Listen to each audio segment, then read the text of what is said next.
नमस्कार दोस्तों, मेरा नाम शुभम धीमान है। और अब से हम जो है बायोलॉजी की क्लास जो है पढ़ेंगे, जिसमें हमने सबसे पहला जो टॉपिक लिया है वो है सेल स्ट्रक्चर के बारे में। तो हम जो है बायोलॉजी की शुरुआत जो करने जा रहे हैं वो करने जा रहे हैं सेल और सेल स्ट्रक्चर। और हम इसमें जो है सेल की ही बात करेंगे, मतलब बेसिकली हम बात करेंगे सेल बायोलॉजी की, कि सेल जो है कैसे काम करता है, आखिरकार सेल है क्या, और उसकी स्ट्रक्चर कैसे होती है, किन किन जीवों में किस प्रकार की सेल्स जो है पाई जाती है। तो आप यहाँ पर इस इमेज को देख पा रहे होंगे, ये चित्र आपको नज़र आ रहा होगा। ये एक कोशिका है। इसको हिंदी में हम कोशिका बोलते हैं, इंग्लिश में हम इसको सेल बोलते हैं। सबसे पहले इसकी डिस्कवरी की अगर बात करें तो इसकी जो खोज की थी वो की थी रॉबर्ट हुक ने। Robert Hooke.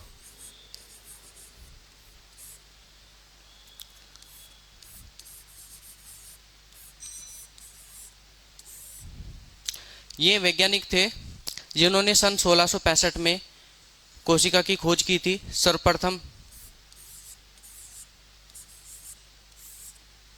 और ये बताया कि सेल जो है छोटी छोटे जो है एक कमरे के रूप में होती है। बेसिकली अगर हम बात करें तो उन्होंने कोशिका भित्ति को देखा था, मतलब जो उन्होंने देखा था वो एक मृत कोशिका थी, डेड सेल्स थी। और उसी को उन्होंने देखा था और बताया था कि ये जो है छोटे छोटे कमरे हैं, जैसे कि मधुमक्खी का छत्ता होता है इस तरह से।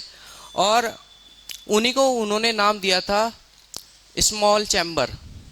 या ये जो शब्द लिया गया है सेल, ये सेलुला से लिया गया है, जो कि लैटिन भाषा का शब्द है। ये लिया गया है सेलुला शब्द से। ये एक लैटिन भाषा का शब्द है जिसका अर्थ होता है छोटे कमरे, यानी स्मॉल चैम्बर। अब मैं आपको इस चित्र से रूबरू करा दूं। ये कोशिका कैसी दिखती है। देखिए, जो भी जीवित जीव होता है इस पृथ्वी पर, सभी जीवित प्राणी कोशिकाओं से मिलकर के बने होते हैं। चाहे हम हैं, पेड़ पौधे हैं, बैक्टीरिया है, या जो भी आप जीवित प्राणी सोच सकते हैं, सभी जीवित प्राणी कोशिकाओं से मिलकर के बने हुए हैं। उसका एक चित्र मैंने यहाँ पर प्रस्तुत किया है। जैसा आप देख सकते हैं कि इसमें क्या क्या हो सकता है। आइए इसको पढ़ते हैं एक बार। तो ये आपको दिख रहा है कि ये जो है इसकी सबसे बाहरी सीमा है, जिसको मैं नाम दिया है यहाँ पर सेल मेम्ब्रेन।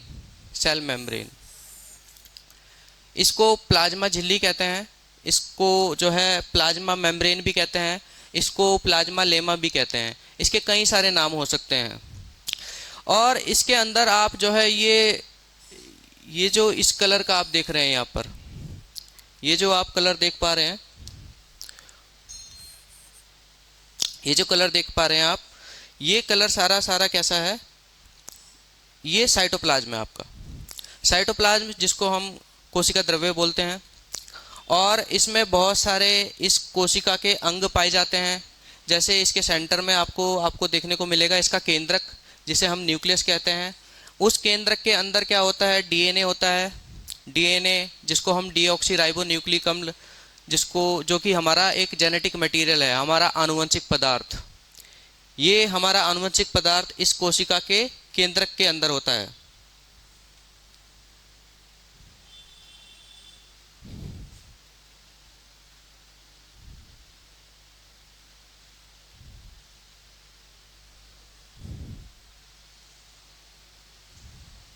देखिए, ये जो केंद्रक है इसके अंदर क्या है, आपका डीएनए है। और डीएनए क्या है, हमारा एक आनुवंशिक पदार्थ है। साथ ही साथ इसमें और भी बहुत सारी इसके अंग हैं, ऑर्गेनेलीज हैं, जैसे कि एंडोप्लाज्मिक रेटिकुलम। यहाँ पर ये आप देख सकते हैं एंडोप्लाज्मिक रेटिकुलम, यहाँ पर आप देख सकते हैं, देखिए एंडोप्लाज्मिक रेटिकुलम है ये। और इसमें जो है माइटोकॉन्ड्रिया भी पाया जाता है, इसमें आपका पेरोक्सीसोम्स भी पाए जाते हैं, इसमें वैक्यूल्स भी पाए जाते हैं, इसमें गोल्जी कॉम्प्लेक्स भी पाए जाते हैं। ये क्या है, कोशिका के अंग हैं। जैसे हमारे अंग हैं, हमारा हाथ है, पैर है, नाक है, मुंह है ना, हमारे फेफड़े हैं, लीवर है। ठीक है, जिस तरह हमारे अंग होते हैं ऐसे ही कोशिका के अंदर भी उसके अंग होते हैं। ठीक है, जैसे कि ये सेंट्रियोल है यहाँ पर, यहाँ पर आप लाइसोसोम को दे सकते हैं। और ये सारी की सारी चीज़ें किस में होती हैं, कोशिका द्रव्य में होती हैं। ठीक है, हम इनसे हर एक को हम डिटेल में पढ़ेंगे। ठीक है, और डिटेल में जानेंगे कि किसकी कैसी स्ट्रक्चर होती है, कैसी उसकी संरचना होती है और कैसा उसका कार्य होता है। तो ये एक इंट्रोडक्टरी पार्ट था इसका, सेल स्ट्रक्चर का, कि एक कोशिका कैसी दिखाई पड़ती होगी। नेक्स्ट अगर आप देखें तो बात आ जाती है सेल थ्योरी की, यानी कोशिका सिद्धांत। इसमें कुछ वैज्ञानिक थे, जैसे कि आप यहाँ पर देख सकते हैं, ये रॉबर्ट हुक है, ये रॉबर्ट हुक है जिन्होंने 1665 में कोशिका की खोज करी थी। उसके बाद ये मैथियस स्लीडन है, और यहाँ पर थियोडोर सवान है और रुडोल्फ विर्को है। ये तीन वैज्ञानिक, Matthias Schleiden, Theodor Schwann and Rudolf Virchow, इन्होंने क्या दिया था, कोशिका का सिद्धांत दिया था। कोशिका सिद्धांत मतलब उसमें कुछ बातें बताई गई थी कोशिका के बारे में, कि एक कोशिका कैसी हो सकती है, वो किस प्रिंसिपल पर कार्य करती है। तो आप इसमें देख सकते हैं कि तीन मेन इसके जो है कैरेक्टर्स हैं, इस प्रिंसिपल, तीन मेन प्रिंसिपल है जिस पर ये सेल थ्योरी बेस्ड है, उस पर आधारित है। जैसे कि all living organisms are composed of one or more sales, यानी सभी जीवित जीव एक या एक से अनेक कोशिकाओं के मिलकर के बने होते हैं। ये बात उन्होंने कही। जो पहला सेंटेंस है, जो पहला वाक्य है, वो ये है कि सभी जो जीव हैं वो एक कोशिका के बने हो सकते हैं या एक से अधिक कोशिका के बने हो सकते हैं। जैसे हम अपनी बात करें, हम ह्यूमंस हैं, हम मानव हैं, तो हम बिलियंस ऑफ सेल्स के बने हुए हैं। आप देखिए, जब एक छोटा बच्चा पैदा होता है तो उसके अंदर लगभग आप मान के चलिए 1 बिलियन सेल्स होती हैं। लगभग कितनी सेल्स होती हैं? लगभग 1 बिलियन के आसपास। एक छोटा बच्चा जो नवजात शिशु है, अभी पैदा हुआ है, ठीक है, 1 दिन का है, और जैसे जैसे उसकी वृद्धि होती है, कोशिकाओं की संख्या बढ़ती है, बढ़ती रहती है। वो जो है आपका 12 साल का होता है, 14 साल का होता है, 15 साल का होता है, और धीरे धीरे उसकी उम्र जो है बढ़ती रहती है, और उसके शरीर की वृद्धि भी होती रहती है, उसका विकास होता रहता है। तो लगभग एडल्ट में अगर आप मान के चलेंगे, यानी एक वयस्क मनुष्य की अगर आप बात करें, तो एक वयस्क मनुष्य के अंदर लगभग 30 के आसपास, 30 बिलियन सेल्स के आसपास जो है हो जाती है। तो कोशिकाओं की संख्या बढ़ने से जीव का जो है विकास होता है, उसके शरीर की वृद्धि होती है। तो कहने का जो तात्पर्य था, इस पहले सेंटेंस का तात्पर्य ये था कि जो भी जीवित जीव है, इस ब्रह्मांड में जिस जीव के अंदर भी जान प्राण है, वो सभी किसके बने होंगे? एक या एक से अधिक कोशिकाओं से मिलकर के बने हो सकते हैं। जैसे आप मानव का उदाहरण ले सकते हैं, जैसे आप पेड़ देख सकते हैं, जैसे आप ये जो है मशरूम है और ये बैक्टीरिया है। आप सेकंड सेंटेंस है, the cell is the basic unit of structure and function. इसका अर्थ यह है कि कोशिका जीवन की मूलभूत इकाई है, या आप ऐसा कह सकते हैं कि कोशिका जीवन की कार्यात्मक और रचनात्मक इकाई है, या आप ऐसा कह सकते हैं कि जो कोशिका है वो the cell is the fundamental unit of life. ठीक है, structural and functional unit of life या बेसिक यूनिट ऑफ लाइफ, जैसा आपको अच्छा लगे आप ऐसा कह सकते हैं। ये सेंटेंस इस बात को कह रहा है कि जो कोशिका है उसी से जीवन की रचना हुई है और वही कोशिका कार्य करती है। ठीक है, इस सेंटेंस से इन्होंने इस बात को बताना चाहा। नेक्स्ट जो सेंटेंस है वो दिया था किसने? रुडोल्फ विर्को ने। रुडोल्फ विर्को ने क्या कहा कि cells arise from pre existing cells. इनका कहना ये था कि जो कोशिका होती है वो पहले से उपस्थित कोशिका से ही उत्पन्न होती है। मतलब ऐसा नहीं है कि कोई कोशिका है और वो नॉन लिविंग थिंग से आ जाए, यानी अजीवित प्राणियों से, अजीवित चीजों से आ जाए। एक सेल्स ही दूसरी सेल्स को उत्पन्न कर सकती है, इनका कहना यह था। तो फाइनली ये जो है 3 स्टेटमेंट्स थे जो आए थे। जैसे आप देख सकते हैं कि ये एक कोशिका है, ये कोशिका विभाजन करेगी, फाइनली ये जो है 2 भागों में बटेगी और फाइनली ये जो है 2 कोशिका बन सकती है। स्पॉन्टेनियस जनरेशन नहीं होता, मतलब एकदम से चीजें उत्पन्न हो गई अपने आप कुछ नहीं होता। यहाँ पर पहले से कोई कोशिका उपस्थित है तो उसी से दूसरी कोशिका का निर्माण होगा। अब उसके बाद कुछ एडवांसमेंट हुई हमारी स्टडीज में, और फिर आई मॉडर्न सेल थ्योरी। ये हमारी जो सेल थ्योरी थी इसी का एक्सटेंशन था, जिसमें ये कहा कि जो केमिकल कंपोजिशन है वो सिमिलर होता है, मतलब रासायनिक जो संगठन है कोशिकाओं का वो समान होता है।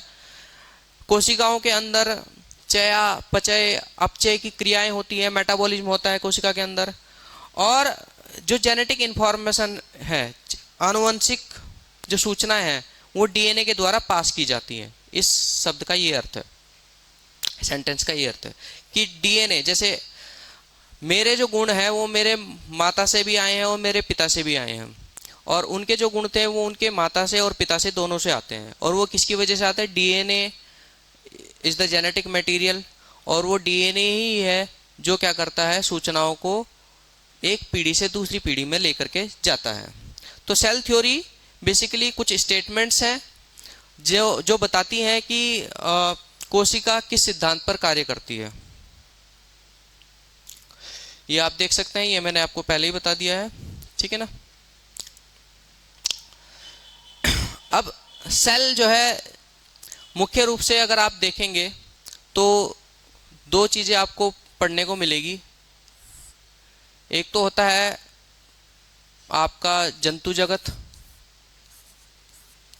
है ना, जंतु, और एक होते हैं आपके पादप, मतलब पेड़ पौधे।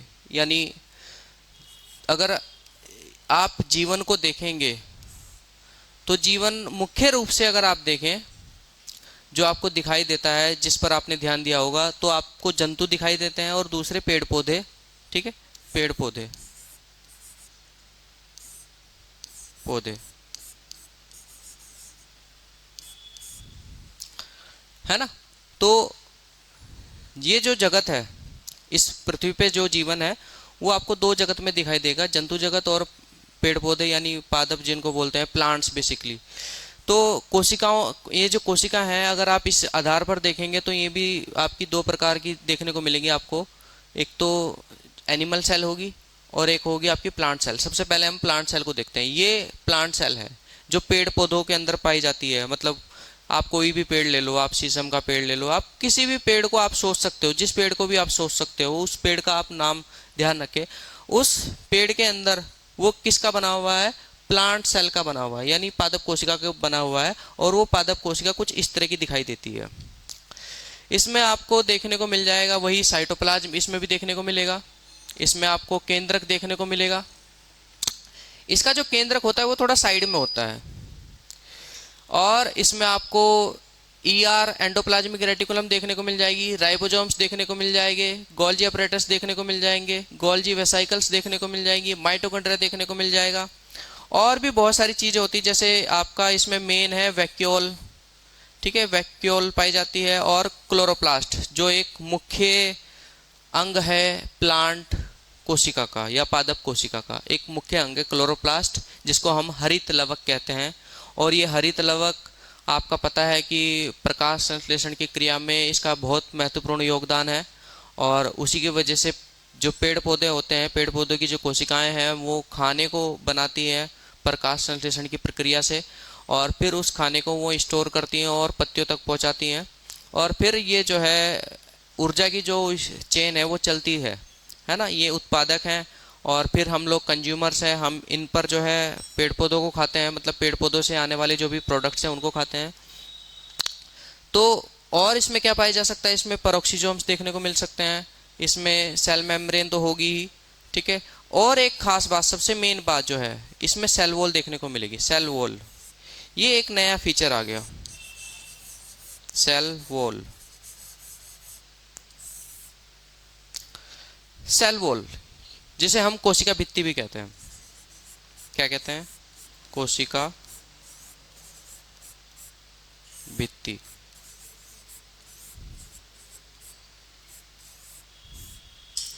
ये जो कोशिका भित्ति है, ये प्लांट की सेल मेम्ब्रेन के चारों ओर पाई जाती है, चारों ओर, और ये थोड़ी हार्ड होती है और सेलुलोज की बनी होती है।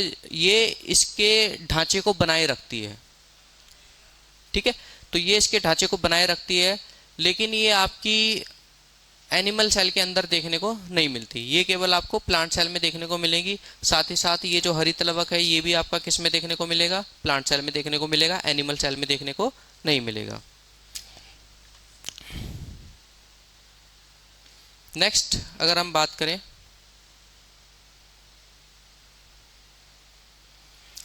तो सेल थ्योरी के बारे में, जैसे मैंने पहले ही बता दिया था आपको कि 1665 में आपके रॉबर्ट हुक वैज्ञानिक थे जिन्होंने सर्वप्रथम कोशिका जैसे शब्द की नींव रखी थी। और फिर ये 3 वैज्ञानिक थे, ठीक है, और साथ में ये इन्होंने सेल थ्योरी को दिया था।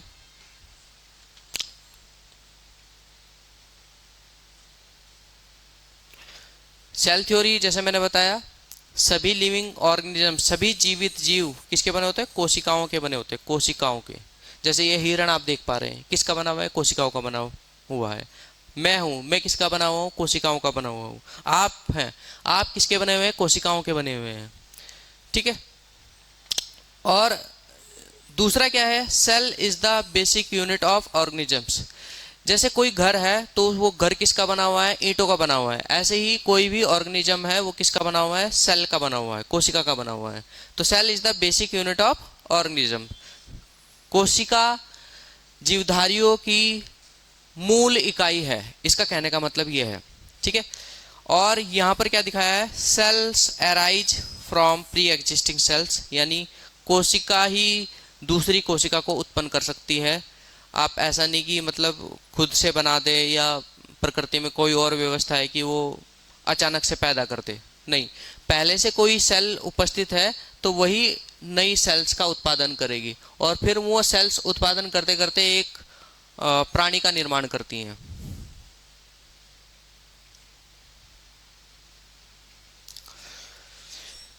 थोड़ा इसको डीप में देख लेते हैं कि कैसे एक कोशिका की खोज हुई थी, ठीक है।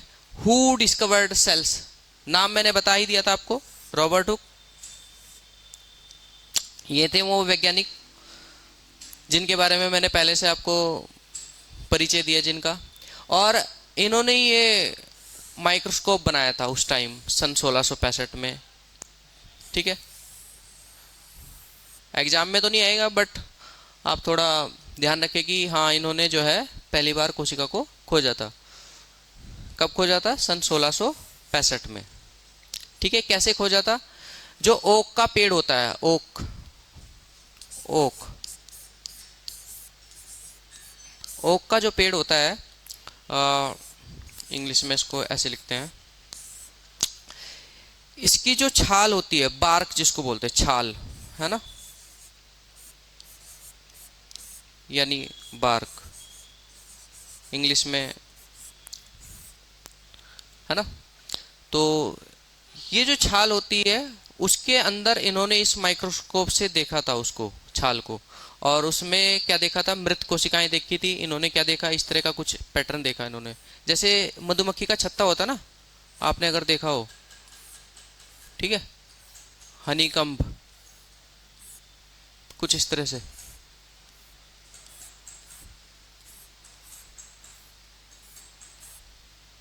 है ना। कुछ इस तरह से इन्होंने अरेंजमेंट देखा था, जैसे मधुमक्खी का छत्ता होता है, हनीकम्ब। और ये बताया था कि छोटे छोटे कमरे होते हैं, छोटे छोटे कमरे होते हैं, स्मॉल चैम्बर, उसी को इन्होंने नाम दिया था सेलुला, लेटिन वर्ड है, उसी से अराइज हुआ सेल, ठीक है। तो कंपाउंड माइक्रोस्कोप इन्होंने खुद से बनाया था और उसके जरिए जो है छोटी छोटी संरचनाएं इन्होंने देखी थी और उनको छोटा कमरा बताया था इन्होंने, ठीक है। और इन्हीं छोटे कमरों का जो मेन मीनिंग है वो है सेल्स, ठीक है। तो सेल्स वर्ड ऐसे आया था। ये आप देख पा रहे होंगे, ये एक बैक्टीरिया की संरचना है, ये एक बैक्टीरियल सेल है, ठीक है। क्या है, ये एक बैक्टीरियल सेल है।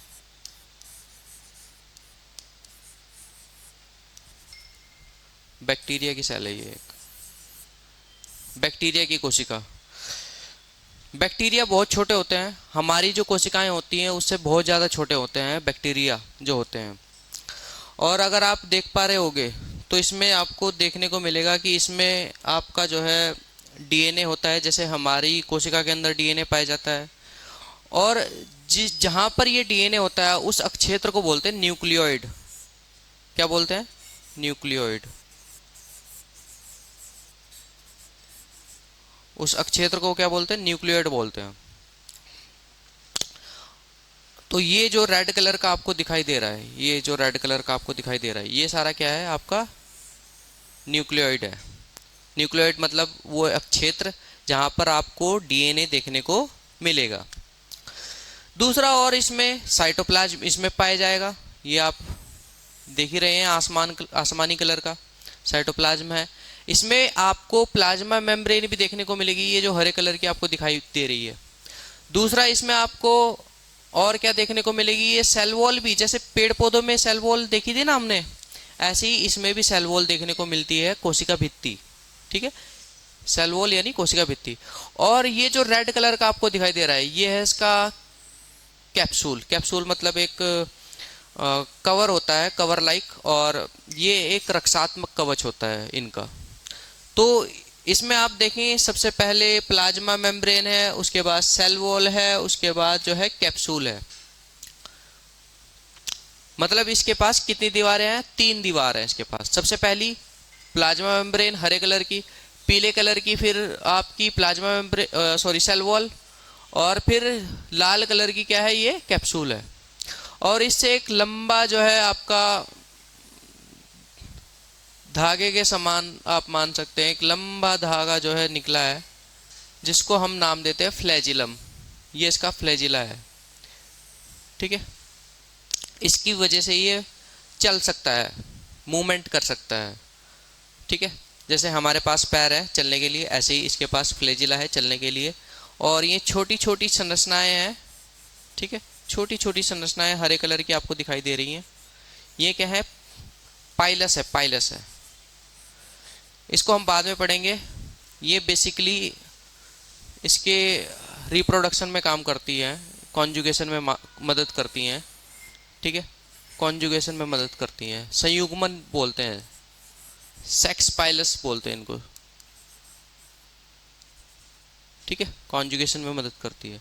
इसमें राइबोसोम्स भी देखने को मिलेंगे आपको, हम पढ़ेंगे इनको डिटेल में, आप बेफिक्र रहिए। और साइटोप्लाज्म तो है ही। तो ये आप देख सकते हैं, ये एक बैक्टीरियल सेल है। और इसमें आपको हैरानी होगी जान करके कि ये जो बैक्टीरियल सेल है, यही उदाहरण है किसका? प्रोकैरियोटिक सेल का। किसका उदाहरण है ये? प्रोकैरियोटिक सेल का उदाहरण है।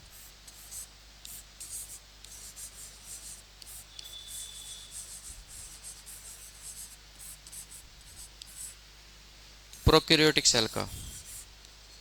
अब मैंने एक नया वर्ड इंट्रोड्यूस कर दिया यहाँ पर, एक नए वर्ड का परिचय मैंने आपसे करा दिया, प्रोकैरियोटिक सेल। ये प्रोकैरियोटिक सेल होती क्या है? देखो, 2 तरह की कोशिकाएं आपको देखने को मिलेगी न्यूक्लियस के आधार पर। किसके आधार पर? ये बात देख लेना आप, किसके आधार पर? न्यूक्लियस के आधार पर, यानी केंद्रक के आधार पर। किसके आधार पर? केंद्रक के आधार पर। कितने प्रकार की कोशिका? मुख्य रूप से 2 प्रकार की कोशिका। एक है प्रोकैरियोटिक सेल, प्रोकैरियोटिक सेल, और दूसरी है आपकी यूकैरियोटिक सेल।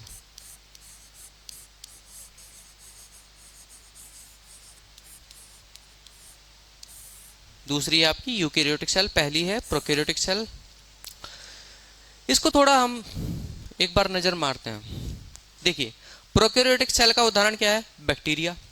और यूकैरियोटिक सेल का उदाहरण क्या है? हम, यानी हमारी जो कोशिकाएं हैं या पेड़ पौधों की जो कोशिकाएं हैं, वो सभी किसका उदाहरण है? आपके यूकैरियोटिक कोशिकाओं का उदाहरण है। इनमें क्या फर्क है? प्रोकैरियोटिक नाम अलग है, यूकैरियोटिक नाम अलग है। मैंने जैसे बताया, केंद्रक के आधार पर इनको बांटा गया है। इनमें केंद्रक आपको अलग तरह का मिलेगा और हमारी जो कोशिका है उसमें केंद्रक आपको अलग तरह का मिलेगा। तो केंद्रक के आधार पर इनको बांटा गया है। जैसे आप इस वर्ड को ब्रेक करें, इस वर्ड को तोड़ें, प्रो, प्रो का मतलब होता है फर्स्ट, फर्स्ट, या प्रीमिटिव कह सकते हैं। प्रीमिटिव मतलब पुराना, पुराना, जो बहुत पहले समय पहले आया। मतलब जब पृथ्वी पर जीवन बना तो सबसे पहले जो कोशिका आई थी वो कौन थी? प्रोकैरियोटिक कोशिका थी। उनमें केंद्रक भी पुराने प्रकार का था। जैसे आप देख सकते हैं कि बैक्टीरिया हमसे बहुत ज़्यादा पुराने हैं, बैक्टीरिया हमारे पूर्वज हैं, आप ऐसा कह सकते हैं। तो बैक्टीरिया में आप देखेंगे कि इसमें डीएनए है। डीएनए भी किस प्रकार का है? सर्कुलर डीएनए है। ये भी आप ध्यान रखेंगे, सर्कुलर डीएनए है। सर्कुलर डीएनए पाया जाता है किसके अंदर? बैक्टीरिया के अंदर। और इसमें जो मेन बात है, उसमें इसमें जो मेन बात है वो ये है कि जहाँ पर ये पाया जा रहा है उस क्षेत्र को क्या बोला? न्यूक्लियोइड। लेकिन इसमें क्या नहीं पाया जाता? न्यूक्लियर मेम्ब्रेन नहीं पाई जाती। केंद्रक कला क्या नहीं पाई जाती? केंद्रक कला नहीं पाई जाती।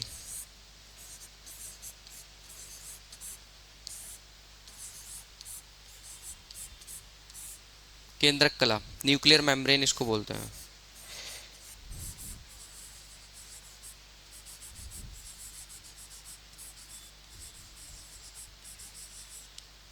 ठीक है, तो ये जो केंद्रक कला है ये आपको प्रोकैरियोटिक कोशिका में देखने को नहीं मिलेगी।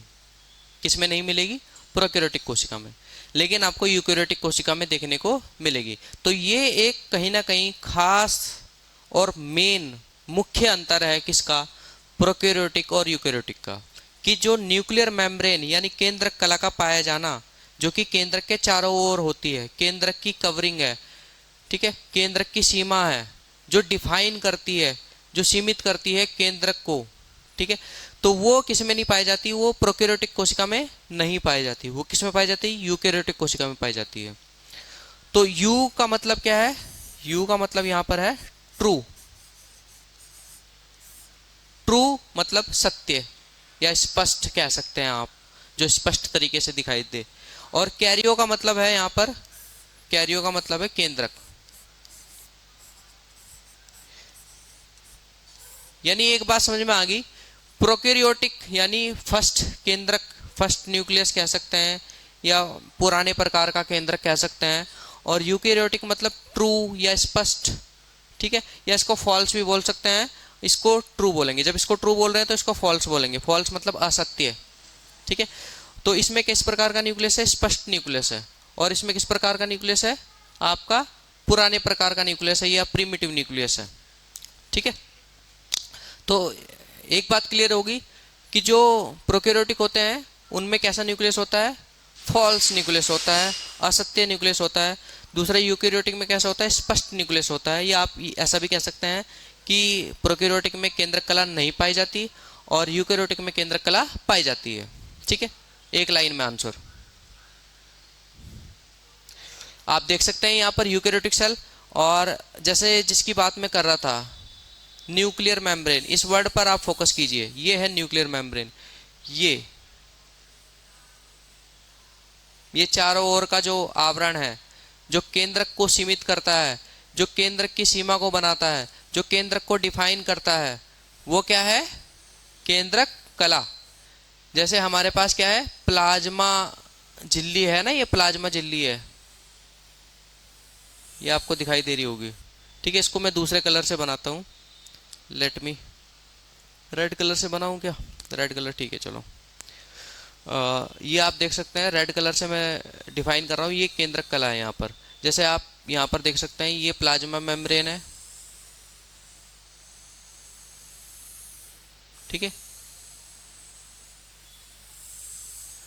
तो प्लाज्मा मेम्ब्रेन कोशिका की सीमा है और ये जो केंद्रक कला है ये केंद्रक की सीमा है। कोशिका की सीमा प्लाज्मा मेम्ब्रेन, केंद्रक की सीमा केंद्रक कला, या इसको इंग्लिश में क्या कहते हैं? न्यूक्लियर मेम्ब्रेन, या केंद्रक झिल्ली भी कह सकते हैं, ठीक है। क्या कह सकते हैं? केंद्रक कला भी कह सकते हैं, केंद्रक कला भी कह सकते हैं या केंद्रक झिल्ली भी कह सकते हैं।